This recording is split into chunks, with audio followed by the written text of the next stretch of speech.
चुनाव चाहे राज्य के हों, निगम के या फिर लोकसभा के, दाखिल और आपराधिक छवि वाले उम्मीदवार हर पार्टी की लिस्ट में प्रमुखता से शामिल होते हैं और ये ट्रेंड लगातार हमारे देश में बढ़ता जा रहा है। मौजूदा लोकसभा में चुनकर आए 43% सांसद दागी छवि के हैं। मतलब लगभग हर 2 में से 1 लोकसभा सांसद पर आपराधिक केस दर्ज है। 2014 में यह संख्या 34% थी, 2009 में 30% और 2004 में 24% दागी सांसद लोकसभा में चुनकर पहुंचे थे।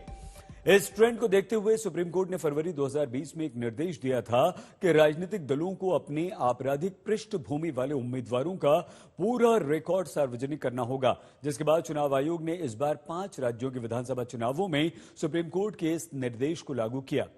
चुनाव आयोग के अनुसार सभी आपराधिक छवि वाले प्रत्याशियों को अपने ऊपर मुकदमों की जानकारी 3 बार अखबार में प्रकाशित करानी होगी। राजनीतिक दलों को अपनी आधिकारिक वेबसाइट पर अपनी पार्टी के उम्मीदवारों के केस की जानकारी देना अनिवार्य है। पार्टियों को यह भी बताना होगा कि जिनका चयन उम्मीदवार के रूप में आपने किया, क्या उनके विरुद्ध आरोप तय हो चुके हैं। पार्टियों को कारण बताना होगा कि दाखिल उम्मीदवार को चुनाव में क्यों उन्होंने उतारा। चुनाव आयोग ने कहा है कि चुनाव जीतने की क्षमता होना ही दाखिल उम्मीदवार को मैदान में उतारने का कारण नहीं होना चाहिए। चुनाव आयोग की मंशा राजनीति में आपराधिक और दागी नेताओं की संख्या को कम करना है, लेकिन कोई भी राजनीतिक दल इसे गंभीरता से नहीं लेता। ऐसा दिखता है कि कोई भी चुनाव आयोग की बात को मानता ही नहीं।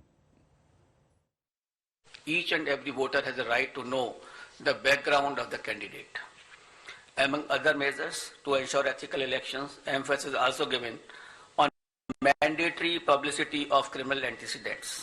Candidates with criminal antecedents are required to publish information in this regard in newspaper and through television channels on 3 occasions during the campaign period.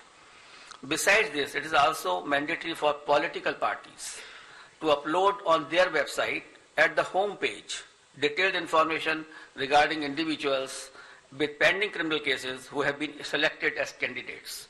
Along with the reasons, the political party will have to give the reasons as to why this particular candidate has been selected and no candidate without any criminal antecedent was selected, and benevolity is not the criteria for the same.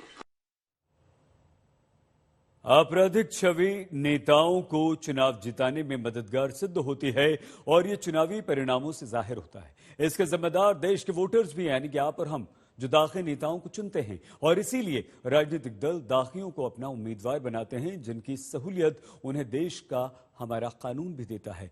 जन प्रतिनिधित्व अधिनियम 1951 की धारा 8 दोषी राजनेताओं को चुनाव लड़ने से रोकती तो है, लेकिन ऐसे नेता जिन पर केवल मुकदमा चल रहा है वो चुनाव लड़ सकते हैं। इस बात से कोई फर्क नहीं पड़ता कि उन पर लगा आरोप कितना गंभीर है।